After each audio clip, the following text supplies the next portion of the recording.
हाँ रिया, तुझे कितना कन्विंस किया मैंने, लेकिन तू है कि मानने को रेडी नहीं। 2 मिनट के लिए, सिर्फ 2 मिनट के लिए प्लीज घर चलना। मेघा, फिर कभी आती हूँ ना, प्लीज। अरे मेघा, रिया और चिराग भैया का झगड़ा चल रहा है, इसलिए तो नहीं आ रही है। ऐसा कुछ भी नहीं है। कितना खाती है तू? फिर भी मेरा फिगर मेंटेन है, खुद को देखो। चिप्स खाकर और भी नमकीन होती जा रही हो। वर्षा और मेघा रायवाची बहनें, अरे काम कर देना, हम लोग भी अपना नाम बदलकर बादल और मेघ रख लेते हैं, फिर चारों मिलकर बिजलियां कड़काएंगे। भाई मजा आ जाएगा। हाय हाय।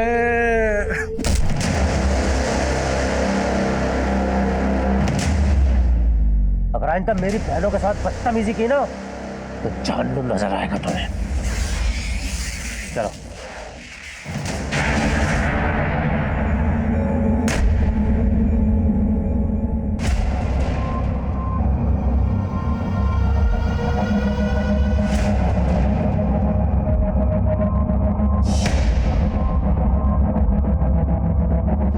ये यहाँ क्यों आया? चिराग, तमीज से पेश आओ। चाचा है वो तुम्हारे। चिराग बंद करो ये सब। चाचा जी के बारे में ऐसी कोई गलत बात नहीं सोचनी चाहिए तुम्हें। मुझे क्या सोचा और क्या नहीं सोचा अच्छी तरह पता है जीजा जी। अब मैं बच्चा नहीं रहा।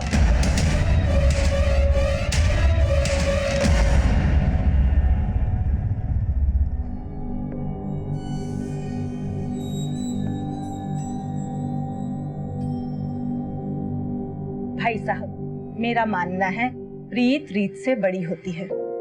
हमारे देवी देवताओं ने हमेशा प्रीत का मान रखा। जी एकदम एकदम 16 आने सच बात बोली आपने। तो इसी बात पर कर देते हैं प्रीत और रीत का संगम। ये लीजिए, आ गई आपकी बहू। दो बेटा, दो दो।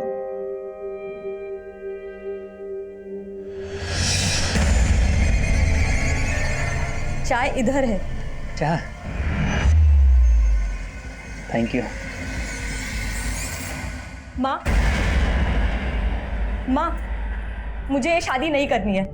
जो लड़का शादी से पहले मुझे बाज की तरह से घूर घूर के देख रहा था, वो शादी के बाद पता नहीं क्या करेगा मेरे साथ। ना बाज अपनी बाजीगिरी से बाज आएगा और ना तेरे पापा अपने फैसले से बदलने वाले हैं, समझी? पर ये फैसला मेरी जिंदगी, मेरे सपने, सब कुछ तबाह कर देगा, और ऐसा मैं होने नहीं दूंगी। क्या हो रहा है यहाँ पे? क्या होता मचा रखा है? कुछ नहीं पापा, बस कब गिर गया था। कब गिर गया था? सिर्फ कब नहीं फूटा है, लगता तेरा दिमाग खराब हो गया है। Very funny. ऐसे जोक्स तुम कहाँ से ढूंढ के लाते हो? पर अब जोक नहीं, मैं एक सीरियस बात करना चाहता हूँ तुमसे। कैसी बात? क्या तुम्हारा सच में कोई पास नहीं था? तुमने मुझसे कुछ छुपाया है? जो बातें मुझे तुम्हें बतानी चाहिए थी मैं पहले ही बता चुकी हूँ। सच में मेरा कोई पास नहीं था।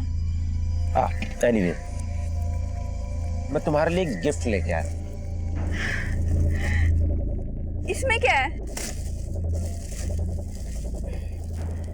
ये ड्रेस पहन लो, मेरी खातिर।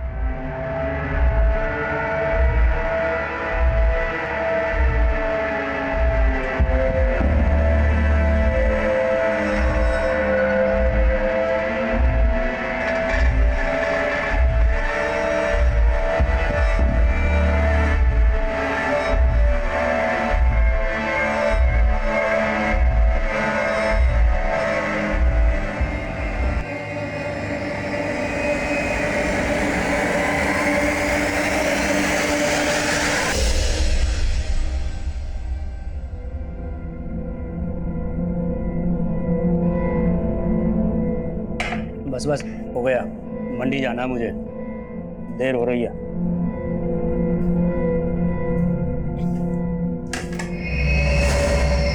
भाभी, आप यहाँ खुश नहीं हो ना?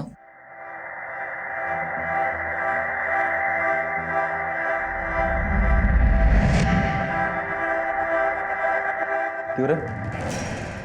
इसको हमदर्द बनने की कोशिश कर रहे हैं। तेरे इरादे ठीक नहीं लग रहे मुझे। बताऊं क्या राजीव भैया को? तो बता दो ना, मुझे फर्क नहीं पड़ता है।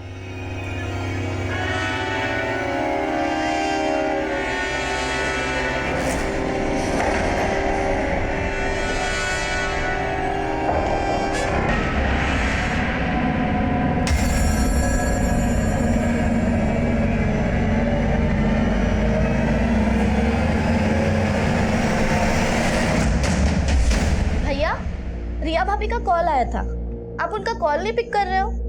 कोई झगड़ा वगड़ा हुआ है क्या उनसे? रुको, मैं रिया भाभी को कॉल कर रही हूँ, आप उनसे। कोई जरूरत नहीं, मैं बात कर लूंगा से।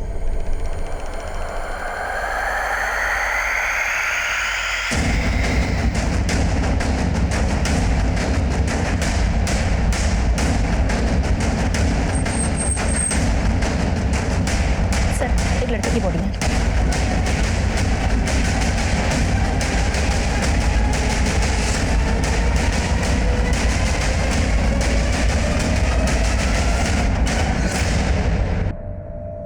चिराग त्यागी। सर, इसके वॉलेट में कैश भी मिला है और इसका मोबाइल और घड़ी भी इसके पास ही था। गले में चेन भी है। मर्डर का मोटिव लूट तो नहीं था। देखो आसपास कुछ मिलता है क्या, और बॉडी पोस्टमार्टम के लिए भिजवाओ।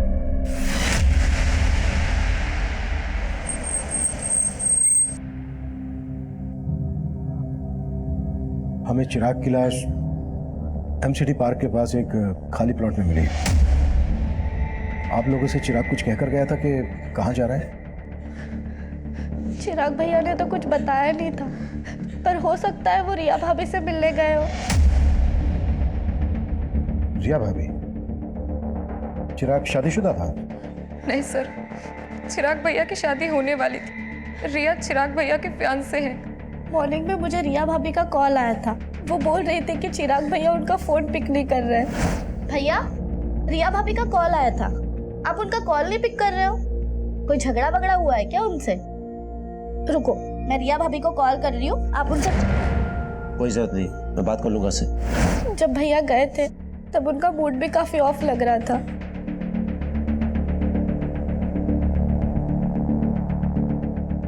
आप लोगों को किसी पर शक है जो चिराग का मर्डर कर दे? सर जरूर ये जतिन और उसके दोस्तों ने किया है। सर, कुछ दिन पहले मुझे और वर्षा को भी उनने बहुत परेशान किया था। इतना कुछ हो गया, आप लोगों ने पुलिस कंप्लेन क्यों नहीं की? चिराग भैया को लगा कि वो दोबारा ऐसी हरकत नहीं करेंगे।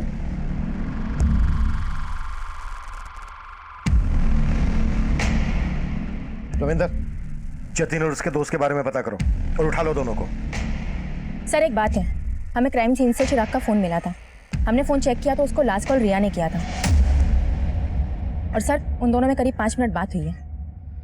चिराग की बहनों की बातों से ऐसा लग रहा था जैसे चिराग और रिया के बीच झगड़ा हुआ। इस रिया से भी मिलना पड़ेगा।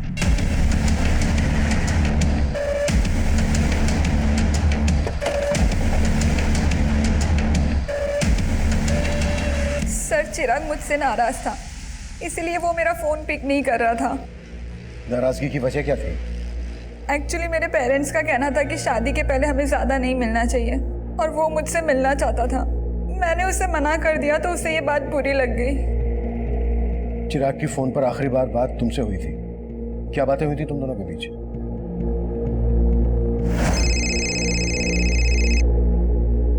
सो फाइनली तुमने मेरा फोन उठा लिया।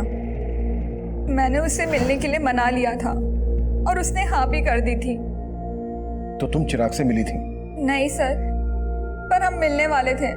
उसने मुझे एमसीडी गार्डन के पास मिलने के लिए बुलाया था। मैंने उसका बहुत वेट किया, लेकिन वो आया ही नहीं मिलने। हमें चिराग की लाश एमसीडी गार्डन के पास ही एक खाली प्लॉट में मिली थी। क्या तुम वाकई में उससे नहीं मिली थी या फिर कुछ छुपा रही हो हमसे? नहीं सर, चिराग सच में मुझसे नहीं मिला था।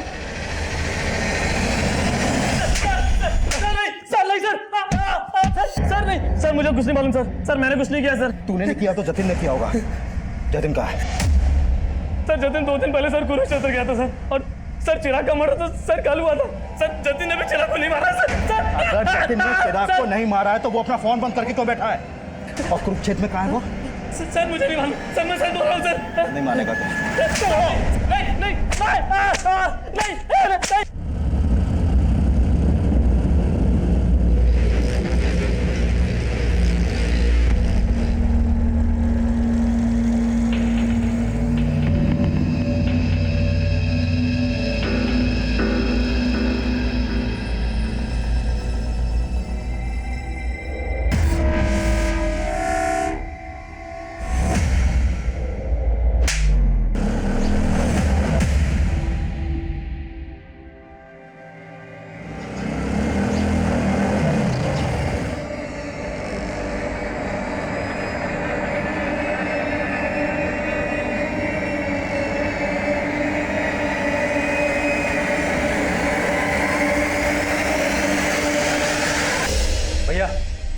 आपने उस लुगाई के सामने मुझे थप्पड़ मार के अच्छा नहीं किया।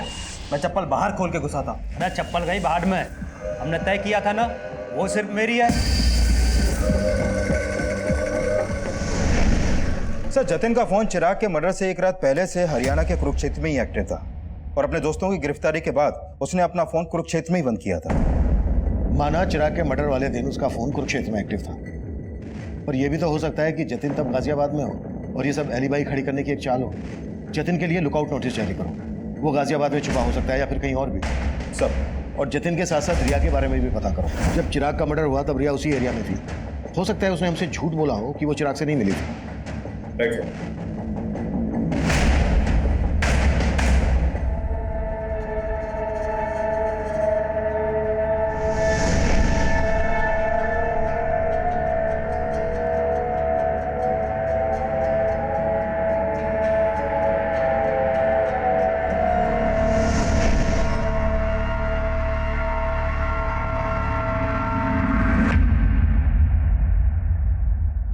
पानी पियो, लो पानी पियो।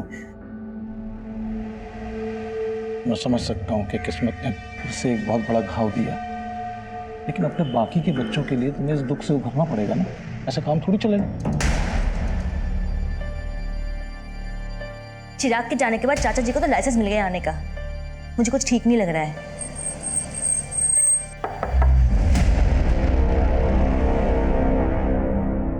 हम जतिन की तलाश कर रहे हैं, लेकिन हमें रिया के बारे में भी कुछ बातें जाननी है। चिराग रिया को कब से जानता था और क्या उन दोनों की लव मैरिज होने वाली थी? नहीं सर, उसका रिश्ता तो हमने ही करवाया था। दरअसल रिया मेघा और वर्षा के साथ एक ही स्कूल में थी। रिया और मेघा तो बचपन की दोस्त हैं। उसके घर वालों को हम बहुत अच्छे से जानते हैं। तो क्या चिराग इस शादी से खुश था? हाँ सर, ये शादी उसकी मर्जी से ही हो रही थी। आप ये सब क्यों पूछ रहे हैं? आपको क्या रिया पे शक है? मतलब मुझे पता लगा कि चिराग जब मिलने गया था रिया को तभी ये सब। आप क्या लगते हैं चिराग के?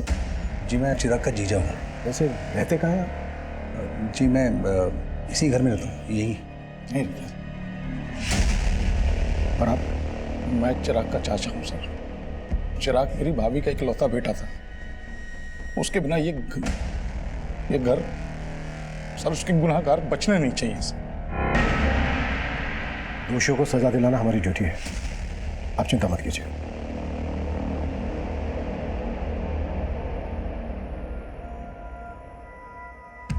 चिराग के चाचा और जीजा कुछ ज्यादा ही कंसर्न लग रहे थे। चिराग के फादर थे नहीं, जीजा घर जमाई। चेक करो कोई पर्सनल या प्रॉपर्टी को लेकर इश्यू तो नहीं था इन लोगों के बीच।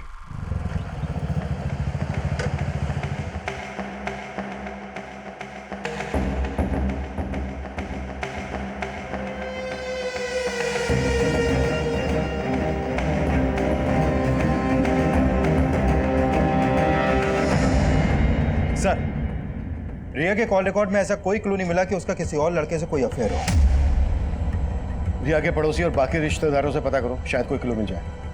सर, कुरुक्षेत्र पुलिस से जतिन से जुड़े एक और आपराधिक मामले के बारे में पता चला है। सर, जिस दिन चिराग का मर्डर हुआ था उसी दिन जतिन ने कुरुक्षेत्र से एक बाइक चुराई थी। कुरुक्षेत्र पुलिस भी जतिन को ढूंढ रही है।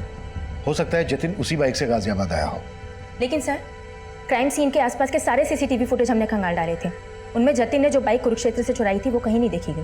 सर, हो सकता है वो बाइक सोनीपत में हो। सोनीपत? हाँ सर, क्योंकि लास्ट टाइम जब चिराग ने रिया को कॉल किया था तब उसका फोन सोनीपत में ही एक्टिव था। ये भी तो हो सकता है कि चिराग का मर्डर सोनीपत में किया गया हो और पर्पसली उसकी बॉडी को एमसीडी गार्डन के पास लाकर डंप कर दिया गया हो।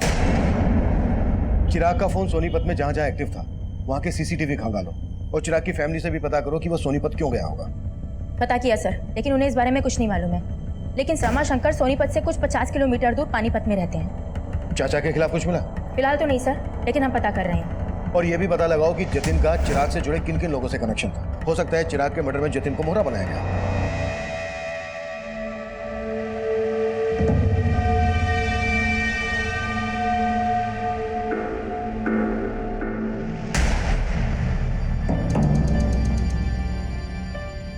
वर्षा, मेघा, ये चाचा जी तो यहीं बस गए हैं। उनका छोड़ो दीदी, आप और जीजा जी कब जा रहे हो? तुझे हमसे क्या प्रॉब्लम है? हाँ, एक मिनट। वर्षा, मुझे ना घर जमाई बन के रहने का कोई शौक नहीं है। तुम दोनों को पता है कि मैंने एक फ्लैट बुक किया है। अगर उसका बिल्डर पैसे लेके भागा नहीं होता ना तो मैं तो यहाँ पिछले 2 साल से जीजा जी आप यही बोल रहे हैं। और दीदी, आपको तो पता है ना अपना फाइनेंशियल कंडीशन कैसा है, इसलिए प्लीज आप दोनों अपने रहने का इंतजाम कहीं और ही कीजिए ताकि हम ऊपर वाला फ्लोर रेंट पे दे सकें। ये घर ना मेरा भी है, तुम मुझे से जाने के लिए नहीं बोल सकती, समझी? बस फिर से तुम लोग उसी बातों पे लड़ने लगे। और मेघा, किसकी नीयत कैसी है ये मैं अच्छे से जानती हूँ और इन सब बातों के लिए मैं हूँ। लेकिन चिराग भैया ने तो आप पे कभी भरोसा ही नहीं किया और वजह आप अच्छी तरीके से जानती है। हम चिराग के घर वालों के बारे में पता कर रहे थे और दूसरी तरफ हम जतिन को भी ढूंढ रहे थे, लेकिन हमें जतिन नहीं मिल रहा था जिस पर चिराग की फैमिली शक जता रही थी। चिराग की मंगेतर रिया भी हमारे रडार पर थी, लेकिन इस केस से जुड़ा एक अलग ही एंगल तब हमारे सामने आया जिसने इस केस को अचानक से एक घुमाव दे दिया। सर, हमने उस दिन के सोनीपत के एरिया के सीसीटीवी खंगाले थे जब चिराग का फोन वहां पर एक्टिव था, लेकिन उसमें से किसी भी फुटेज में चिराग कैप्चर नहीं हुआ। लेकिन सर, उससे एक दिन पहले की एक सीसीटीवी फुटेज में चिराग कैप्चर हुआ था जिसमें वो एक औरत का पीछा कर रहा था। ये देखिए सर। कौन है ये औरत और चिराग क्यों और किस मकसद से इसका पीछा कर रहा होगा? प्रिया, औरत घूंघट में है, फिर भी चिराग के घर वालों को ये फुटेज दिखाओ, हो सकता है वहां से कोई हिंट मिल जाए। Right sir.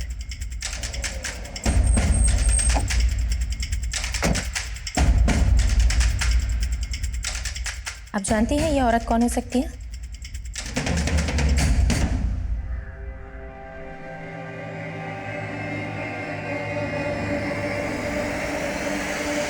नीच, जब मैं अंदर होता हूँ तब भी तू इसी तरह झांकता है? हाँ, झांकता हूँ, लेकिन आपकी तरह आपकी मशरूफियत में बाधा नहीं डालता।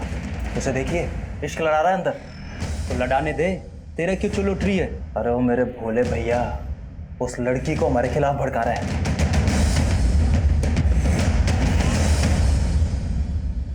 सर, चिराग की फैमिली इस औरत को आइडेंटिफाई नहीं कर पाई। वो लोग खुद कंफ्यूज है कि आखिर चिराग किसी औरत के पीछे क्यों जाएगा। सोनीपत के इस एरिया में पूछताछ जारी रखो, हो सकता है कि इसने कुछ विटनेस किया। सर, सुजाता के जिस रिश्तेदार ने रिया और चिराग का रिश्ता करवाया था, मेरी उनसे बात हुई। उनका कहना है कि चिराग के मर्डर वाली सुबह उनको रिया की माँ का कॉल आया था और वो रिया से चिराग का रिश्ता तोड़ना चाहती थी, लेकिन उससे पहले चिराग का मर्डर हो गया सर। यानी चिराग और रिया की स्टोरी में कोई और भी एंगल है। रिया की मदर ये रिश्ता तोड़वाना चाहती थी तो जाहिर सी बात है रिया को ये बात पता होगी, लेकिन रिया ने हमसे बताई नहीं। इस रिया से दोबारा मिलते हैं। अरे बाबली, अरे रो क्यों रही है? अरे आज रोने का दिन ना है, आज तो हंसने का मौका है। अरे अपना मुकुल है ना, उसका हैप्पी बर्थडे है और उसे आज मैं अपना दिन तोहफे में दूंगा। सर, मम्मी मेरे कहने पे ये रिश्ता चिराग से तोड़ने वाली थी, लेकिन फिर उसका मर्डर हो गया। मुझे इसलिए कुछ समझ में नहीं आ रहा था कि आप लोगों को ये बात बोलूं या ना बोलूं। समझ में नहीं आ रहा था? क्या फिर जानबूझकर ये बात हमसे छुपाई गई? नहीं सर, ऐसा कुछ भी नहीं है। तो फिर कैसा है? शादी क्यों तोड़ना चाहती थी? सर, एक्चुअली वो चिराग कुछ दिनों से बहुत अजीब बिहेव करने लगा था। पहले वो जब भी मिलता था अच्छी बातें करता था, लेकिन अचानक से उसके बिहेवियर में चेंजेस आ गए। रिया, एक सीरियस बात करना चाहता हूँ तुमसे। कैसी बात? क्या तुम्हारा सच में कोई पास नहीं है? जो बातें मुझे तुम्हें बतानी चाहिए थी मैं पहले ही बता चुकी हूँ। सच में मेरा कोई पास नहीं था। एनीवे, मैं तुम्हारे लिए एक गिफ्ट लेके आया। ये ड्रेस पहन ले।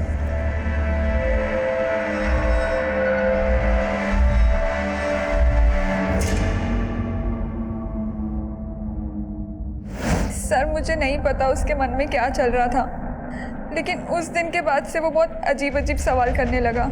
मेरा क्लासमेट कौन था, मेरे दोस्त कौन थे। मतलब उसे तुम पर शक था कि तुम्हारा कोई एक्स है? नहीं सर, ऐसा कुछ भी नहीं है, लेकिन उसके इन सवालों से मैं तंग आ गई थी। मैंने ही मम्मी से कहा था कि मैं उससे शादी नहीं करना चाहती, और फिर मैंने डिसाइड किया कि उस दिन मैं चिराग से मिलकर सब कुछ खत्म कर लूँगी। तो उस दिन चिराग तुमसे मिला था? नहीं सर, मैंने कहा ना, मैं उस दिन चिराग से नहीं मिली। लेकिन चिराग की लाश हमें उसी एरिया में मिली जहाँ तुम उससे मिलने वाली थी। सर, आप कहना क्या चाहते हैं? मैंने चिराग को मारा है? सर, माना रिया के बयान से लग रहा है कि चिराग को डाउट था कि रिया का कोई पास्ट होगा, लेकिन जितना हमने रिया के बारे में पता किया, उससे कहीं नहीं लगा कि रिया की लाइफ में कोई और लड़का भी होगा। लेकिन सवाल यह है कि चिराग को शक क्यों था?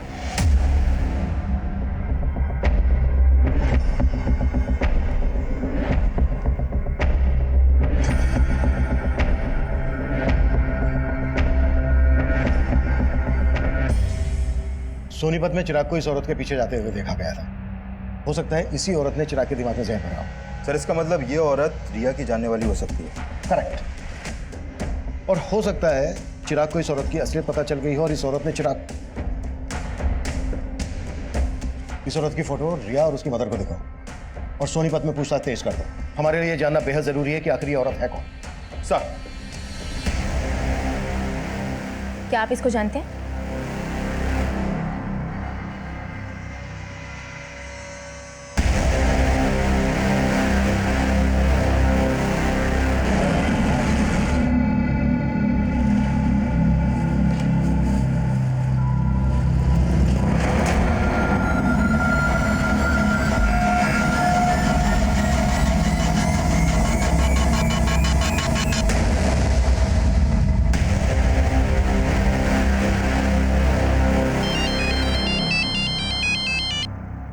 हेलो,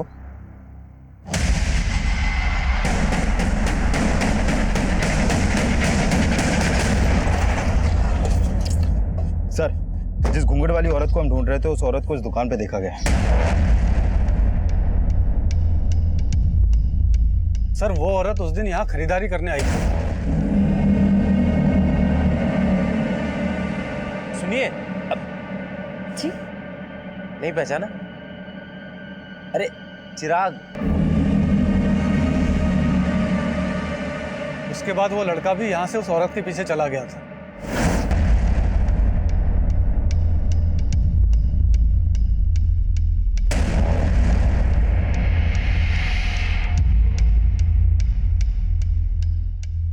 ये औरत पहले भी आती थी?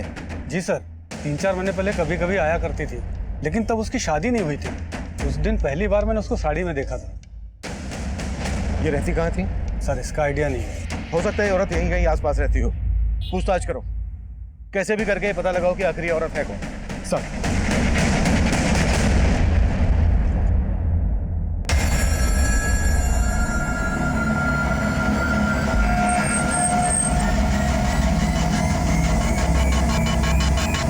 हम सोच ही नहीं पा रहे थे कि उस घूंघट वाली लड़की की चिराग के मर्डर में क्या भूमिका होगी, लेकिन उसी दौरान कुरुक्षेत्र पुलिस से हमें जतिन से जुड़ी एक अहम लीड मिली और आखिरकार हमने जतिन को धर ही लिया।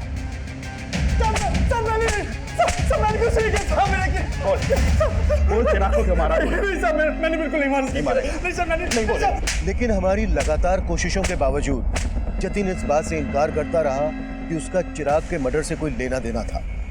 वहीं उस घूंघट वाली औरत की तलाश हमें एक ऐसे मकाम पर ले आई जहां हमारे सामने आया कि चिराग अपने सोशल मीडिया अकाउंट से उसके टच में था। वहीं उस लड़की का सोशल मीडिया प्रोफाइल उसका एक नया रूप लेकर हमारे सामने आया। साइबर सेल ने चिराग के फेसबुक अकाउंट को क्रैक किया है। सर इसके अकाउंट में इस लड़की का प्रोफाइल रितु सिंह के नाम से है और चिराग के मर्डर से पहले तक इन दोनों के बीच में काफी चैटिंग हो रही थी। तुम रिया से शादी करके बहुत बड़ी गलती कर रहे हो। रिया का कई लड़कों के साथ अफेयर था और मेरे एक फ्रेंड को भी उसने धोखा दिया। तुम्हें विश्वास नहीं हो रहा है ना मेरी बात पर? मेरे फ्रेंड ने मुझे बताया कि रिया की बैग पर पिल है जो वही जान सकता है जिसका उसके साथ फिजिकल रिलेशन था। सर यानी ये रितु रिया को भी जानती है और उसके बॉयफ्रेंड को भी। लेकिन रिया ने रितु का फोटो आइडेंटिफाई नहीं किया और ना ही उसकी बैकग्राउंड से हमें यह पता चला है कि रिया का किसी के साथ कोई अफेयर था। हो सकता है कि रितु रिया के खिलाफ चिराग को भड़का रही हो। चिराग ने अपने मर्डर से एक दिन पहले मैसेज किया था कि मैंने तुम्हें सोनीपत में देखा था लेकिन तुमने मुझे देखकर अनदेखा किया, और उसके जवाब में ये लिखती है, उस समय मुझे कुछ सूझा नहीं था, मैं तुमसे दोबारा मिलने के लिए तैयार हूँ। उसके बाद कोई चैटिंग नहीं हुई। सर इसका मतलब चिराग इस लड़की से मिला होगा और जरूर चिराग के मर्डर में इसी लड़की का हाथ होगा सर। लेकिन इनकी चैटिंग से ऐसा लग नहीं रहा है कि सिर्फ ऑनलाइन फ्रेंड थे, शायद इससे कुछ ज़्यादा था। May be affair. लेकिन सर चिराग के कॉल रिकॉर्ड में तो ऐसे किसी भी रितु नाम की लड़की का कोई नंबर नहीं मिला है। लेकिन चैट से ऐसा लग रहा है कि इन दोनों के बीच सिर्फ चैटिंग नहीं होती थी, फोन पर भी बातें होती होंगी, शायद इंटरनेट कॉलिंग।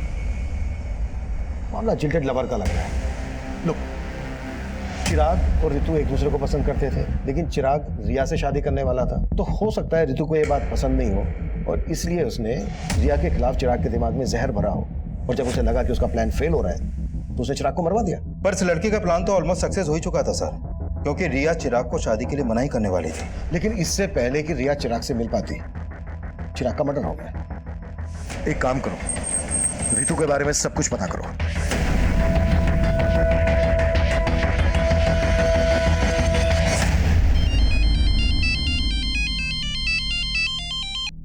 हरविंदर, सर उस लड़की के पेरेंट्स के घर का पता चला। उस लड़की का असली नाम छाया है। छाया? लेकिन उसका प्रोफाइल तो रितु के नाम से था। है कहाँ ये लड़की? उसके पेरेंट्स ने मुझसे ज्यादा बात तो नहीं की सर, लेकिन हाँ, पड़ोसियों से पता चला है कि छाया की शादी 3 महीने पहले ही हो गई थी और उसका ससुराल कुरुक्षेत्र में कहीं पर है। लेकिन उसके पेरेंट्स तुमसे बात क्यों नहीं कर रहे हैं? एक काम करो, उसके पेरेंट्स के कॉल रिकॉर्ड्स स्टडी करो, उसमें तुम्हें छाया उस रितु का भी नंबर मिलेगा और कुरुक्षेत्र के उसके ससुराल वालों का।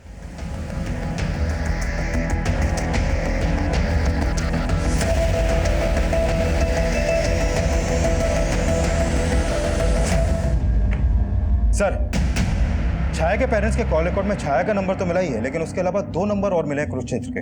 ये देखिए सर, एक नंबर राजीव के नाम पे रजिस्टर्ड है और ये दूसरा अनीता के।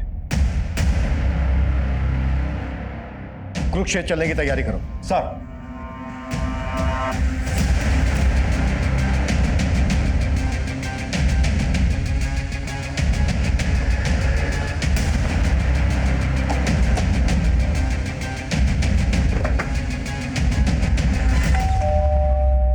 जी, हम छाया से मिलने आए हैं। हमें पता चला है कि उसकी यहीं पर शादी हुई है। जी वो मेरी बीवी है, लेकिन आप उससे क्यों मिलना चाहते हो?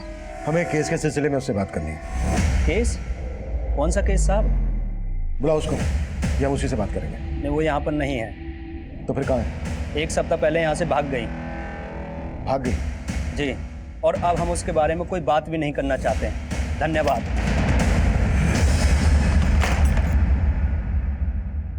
सर, छाया का फोन स्विच ऑफ है। तो छाया का पति बोल रहा है कि 1 हफ्ता पहले ही छाया यहाँ से भाग गई थी। सर, मुझे लग रहा है ये जरूर उसे बचा रहा है। हो सकता है छाया के फादर राम सिंह को पता चल गया था कि हम छाया को ढूंढ रहे हैं। एक काम करो, छाया के फादर राम सिंह पे नजर रखो और ससुराल वालों पर भी। इनके बारे में सब कुछ पता करो। सर,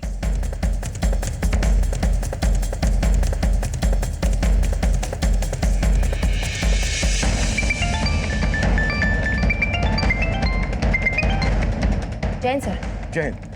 छाया के कॉल रिकॉर्ड्स आए? जी सर, वही स्टडी कर रही थी। सर, छाया का फ़ोन 1 हफ्ते पहले सोनीपत में ही बंद हुआ था। भैया, जहाँ पर छाया के पेरेंट्स रहते हैं, हो सकता है छाया वहीं छुपी हो। पता करो। जी सर। और सर, छाया के कॉल रिकॉर्ड के हिसाब से गाजियाबाद का एक नंबर मिला है, जिस पर उसकी काफ़ी बातचीत होती थी। किसका नंबर है? सर, ये नंबर किसी जितेंद्र वशिष्ठ के नाम पर रजिस्टर्ड है। नंबर स्विच ऑफ है या एक्टिव है? सर, एक्टिव है। इस जितेंद्र को थाने बुलाओ। जी सर। सर, जितेंद्र वशिष्ठ आ गया है। बुलाओ। सर, छाया मेरी स्टूडेंट थी। मैं जिस कॉलेज में पढ़ाता था, छाया 3 महीने पहले तक वहाँ पढ़ती थी। 3 महीने पहले तक पढ़ती थी? लेकिन बात तो तुम दोनों के बीच 1 हफ्ते पहले तक हो रही थी। तुम दोनों के बीच सिर्फ टीचर और स्टूडेंट वाला रिश्ता था या फिर? नहीं सर, छाया मेरी स्टूडेंट थी। वो मेरी बहुत रिस्पेक्ट करती थी सर। थी? मतलब अब कहाँ है वो? सर, मैं आपको सब कुछ बताता हूँ। दरअसल छाया एक ऐसे कम्युनिटी से बिलोंग करती है जहाँ एक ही लड़की की शादी परिवार के सभी बेटों के साथ कर दी जाती थी। What? हाँ सर, कुरुक्षेत्र में उसकी शादी 3 भाइयों के साथ हुई थी, लेकिन वो इस शादी के खिलाफ थी। पर उसके पेरेंट्स ने उसकी एक बात नहीं सुनी और वो अपनी तकलीफ मुझसे शेयर करती थी। 1 हफ्ते पहले वो मुझसे नरेला मिलने आई थी। सर, वो अपने 3 पतियों से तंग आकर वहाँ से भाग आई थी। वो मेरी हेल्प चाहती थी सर। कैसी हेल्प? सर, उसको पैसों की ज़रूरत थी। उसने मुझसे कहा था कि मुंबई में उसकी एक फ्रेंड है जो एनजीओ में काम करती है। मैंने उसे मुंबई जाने के लिए 10,000 रुपये भी उधार दिए थे और फिर उसके बाद वो चली गई। लेकिन फ़ोन तो उसका अभी बंद आ रहा है। सर, मुझे भी ये समझ में नहीं आ रहा है। अच्छा, मुंबई में कहाँ जाने वाली थी वो और किस फ्रेंड की बात कर रही थी? सर, इस बारे में उसने मुझसे कुछ नहीं बताया।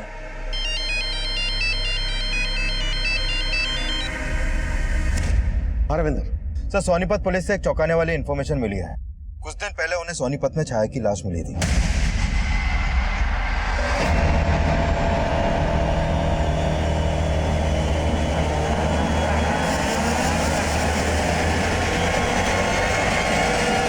सर, सोनीपत पुलिस ने छाया का पोस्टमार्टम करवाया तो सामने आया कि छाया का मर्डर भी चिराग की तरह उसका गला दबा के किया गया था और उसकी मौत 1 हफ्ते पहले तभी हो गई थी जब उसका फोन बंद हुआ। लेकिन जितेंद्र की ये बात सही निकली कि छाया की शादी 3 भाइयों से हुई थी। Right sir. और उस गांव में ऐसी कई औरतें हैं जिनके एक से ज्यादा पति हैं और सभी वहां के जमींदार हैं। सर, उस गांव की रीति के हिसाब से एक ही परिवार के सभी बेटों की शादी एक औरत से इसलिए करवाई जाती है ताकि जमीन का बंटवारा ना हो, लेकिन औलाद पैदा करने का हक सिर्फ बड़े भाई को होता है। बाकी के भाई उस औरत को सिर्फ एक सेक्स वर्कर की तरह इस्तेमाल करते हैं। सर, छाया इस शादी के खिलाफ थी। हो सकता है चिराग और छाया का शादी के पहले से अफेयर हो। इस बात में सच्चाई नहीं लग रही, क्योंकि चिराग रिया से शादी करने वाला था और छाया चिराग से ऋतु बनकर चैटिंग करती थी। हाँ, एक बार को ये हो सकता है कि छाया के तीनों पतियों को ऐसा लगा हो कि छाया और चिराग का अफेयर चल रहा है, इसलिए उन्होंने पहले चिराग को और उसके बाद छाया को मार डाला। संतोष, बहुत हो गया तेरा 1/3 और हम तेरी हड्डियों के बट्टे खट्टे करेंगे। बोल, क्यों मारा चिराग को, क्यों मारा छाया को? साहब, हम तो बोल साहब, हम तो चिराग को जानते भी नहीं थे और छाया तो घर से भाग गई थी साहब। हम सच बोल रहे हैं साहब, हमने कुछ नहीं किया। झूठ ना बोलो साहब, इन दोनों ने ही मारा है छाया को। झूठ क्यों बोल रहा है तू? पीछे रह के बात कर। बोल। झूठ बोल रहे हैं साहब, ये इन दोनों ने ही मारा है। मुकुल को दूसरे कमरे में लेकर आओ। साहब, चिराग कौन है ये तो मैं भी नहीं जानता, कि मेरे दोनों भाइयों ने सर जीना हराम कर दिया था उसका। पर शादी तो तूने भी की थी उससे। सर, जैसी जबरदस्ती उसके साथ हुई थी वैसी ही मेरे साथ हुई थी। छोड़ो मुझे। अरे तू चल अंदर, छोड़ो मुझे। बना हैप्पी बर्थडे, और वो भी हमारे सामने, और साबित करके बता कि तू उसका कसम है कि इसका यार। चल कपड़े उतार, चल। क्या बोल रहे हो ये भैया? कपड़े उतार, चल। अरे तू भी उतारना, चल। ला इसे। लेकिन मैं छाया की तकलीफ समझता था, इसीलिए मैंने ही उसे भागने में मदद की थी।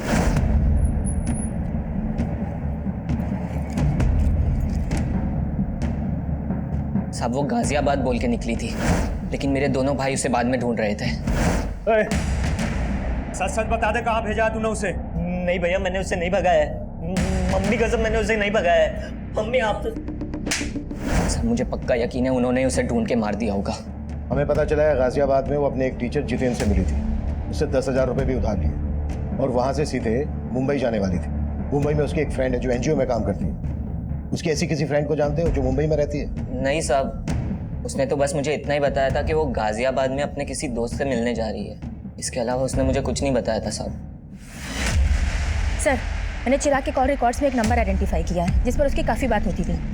वो नंबर उसके दोस्त उमेश का है सर। सर, मैं और चिराग एक ही स्कूल में पढ़ते थे, हम दोनों काफ़ी अच्छे दोस्त थे। तुम्हें क्या लगता है चिराग का मर्डर किसने किया होगा? उसको नापसंद करने वाले उसके घर वाले भी थे। मतलब किसकी बात कर रहे हैं? सर, एक तो उसके चाचा, चिराग से उनकी बिल्कुल नहीं बनती थी, और मैं अपने जीजा से भी तंग आ गया था। उमेश। हाँ भाई। मैं जीजा जी से ज्यादा ना अपनी बहन नीलम के लिए दुखी हूँ। क्यों? अरे जीजा जी किसी काम के नहीं है। नौकरी ढूंढना तो दूर की बात, हमारे घर में आके बैठ गए। मैं दीदी की वजह से चुप हूँ, नहीं तो। सर, चिराग के जीजा की उनके घर पर भी नजर थी, और एक बार तो उन्होंने चिराग की माँ के गहने तक गायब किया। चिराग के जीजा ने चोरी भी की थी?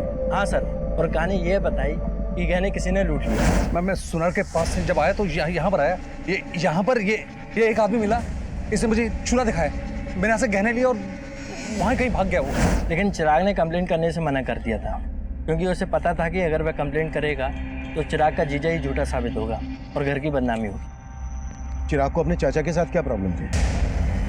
सर, आप जैसा सोच रहे हैं सब बिल्कुल नहीं।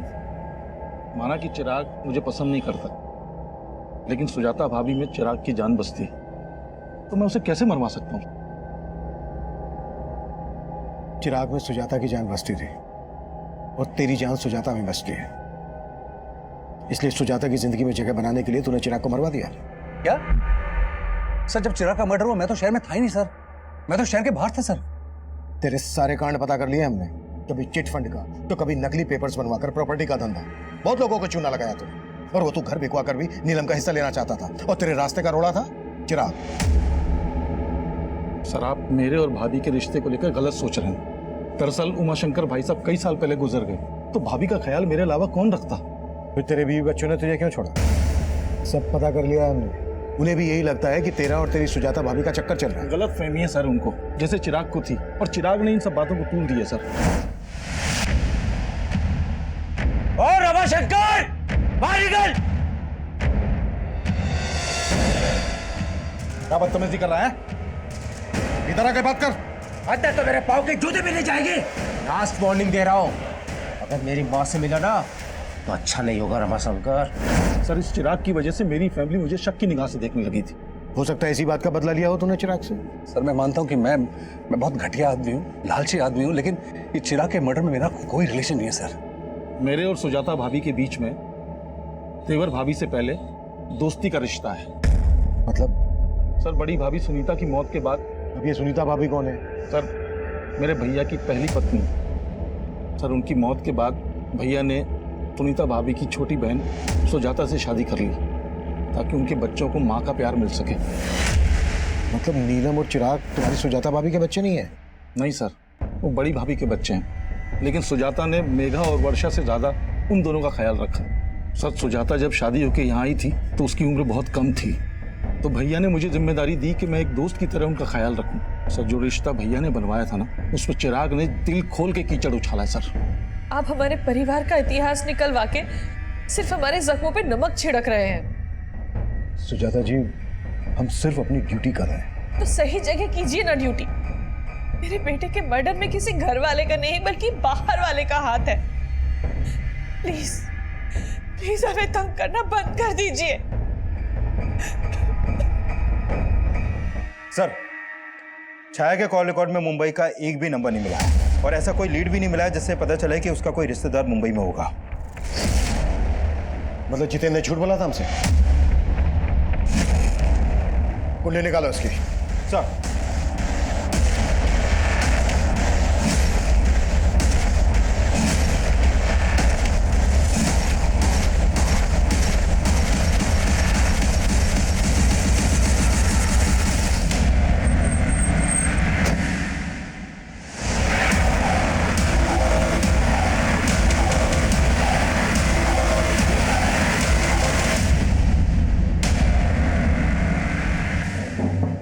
छाया का टीचर, मेघा का लवर। अब ये बोल, छाया को ऋतु बनाने का क्या चक्कर है? पहले चिराग का मर्डर, उसके बाद छाया का मर्डर। ये कहानी क्यों और कैसे रची?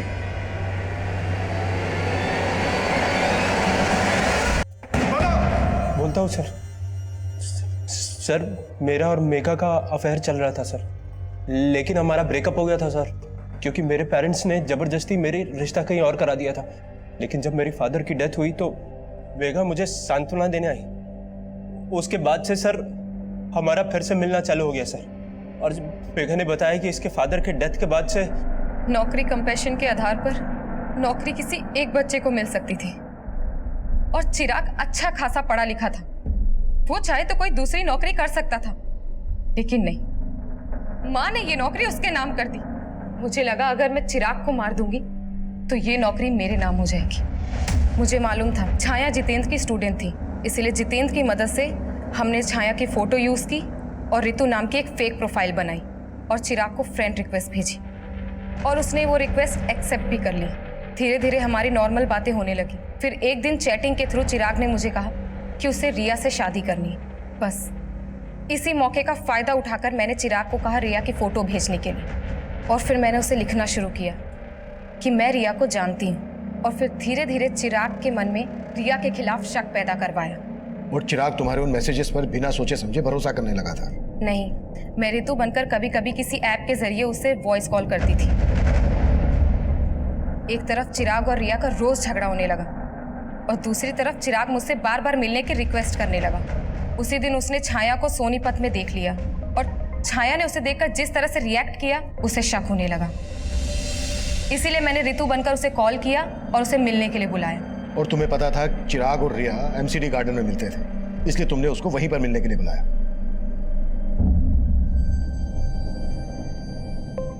भैया, मेघा तू?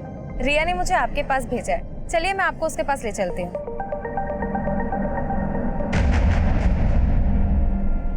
आया हूँ। भैया बस आती होगी। मुझे पता था आप लोग किसी ना किसी तरह छाया तक पहुंच जाएंगे। और इसलिए छाया को मैंने कहा कि तुम अपने पति को छोड़कर भाग जाओ। और उससे मैंने कहा कि मैं एक एनजीओ के बारे में जानता हूँ। और वो जब मिलने आई तो हमने। और ये तुमने सिर्फ नौकरी पाने के लिए किया? नहीं, ये बंटवारे के प्यार से थक गई थी मैं, तंग आ गई थी। हर वक्त नीलम, चिराग। सुजाता जी, चिराग और नीलम की सौतेली माँ थी, तुम्हारी तो अपनी माँ है, सगी। लेकिन क्या फायदा, वो तो उन दोनों से प्यार करती थी ना। पापा की मौत के बाद उनके पेंशन और पीएफ के 50 लाख रुपए मिले थे, लेकिन वो नीलम और उसके निकम्मे पति के घर बसाने में लगाना चाहती थी। लेकिन चिराग तो तुम दोनों बहनों से प्यार करता था। क्या करती मैं इसे प्यार का? माँ का सारा प्यार, प्रॉपर्टी, पापा के पैसे सब रख लेता वो। अगर तुम्हें लग रहा था कि तुम्हें तुम्हारा हिस्सा नहीं मिल रहा था, तुम्हारा हक मारा जा रहा था, तो कोर्ट का दरवाजा खटखटा सकती थी। ये सब करके मिल गया तुम्हें तुम्हारा हिस्सा, तुम्हारा हक। चिराग ने मेघा को कभी अपनी सौतेली बहन नहीं समझा, लेकिन वो इस दस्तक को नहीं भाप पाया कि जिस बहन की रक्षा के लिए वो किसी भी हद तक जा सकता है, वो बहन खुद उसकी भक्षक बन जाएगी। सुजाता की ये कोशिश कि वो चिराग और नीलम की अच्छी मां साबित होगी, उसे उसके ही बच्चों से दूर कर दिया। चिराग के लिए नफरत मेघा में एकाएक नहीं पनपी होगी, बल्कि सालों से पनप रही हो। तो क्या सुजाता ने मेघा के अंदर उबलते गुस्से को कभी नहीं भापा? या फिर उसे दस्तक मिली थी, लेकिन उसने उस दस्तक को महसूस नहीं किया? उम्र के हर पड़ाव पर जब जब हम अपना बचपन याद करते हैं, तब तब सबसे पहले हमें हमारे भाई बहन और माता पिता याद आते हैं। लेकिन बढ़ती उम्र के साथ साथ अपनी मासूमियत बनाए रखना आसान नहीं होता, क्योंकि अक्सर हमें यह गलत फहमियां जकड़े रहती हैं कि दुनिया में भोलापन नहीं बल्कि चालाकियां बिकती हैं। और कभी कभी हम इतना बदल जाते हैं कि इंसानियत हमें एक टूटा हुआ खिलौना और ईमानदारी झूठ लगने लगती है। हमें हमारे बचपन की मासूमियत हमेशा बचाए रखने की कोशिश करनी चाहिए, क्योंकि हमारी पूरी जिंदगी में हमारा बचपन ही वो मोती है जो हमें इंसानियत और रिश्तों को बनाए रखने की कीमत समझा सकता है। अब मैं सीनियर इंस्पेक्टर अभिमन्यु जिंदल आप लोगों से विदा लेता हूं। आपसे फिर मुलाकात होगी एक नए केस के साथ। देखते रहिए क्राइम पेट्रोल दस्तक। मकसद बताना नहीं, बचाना है।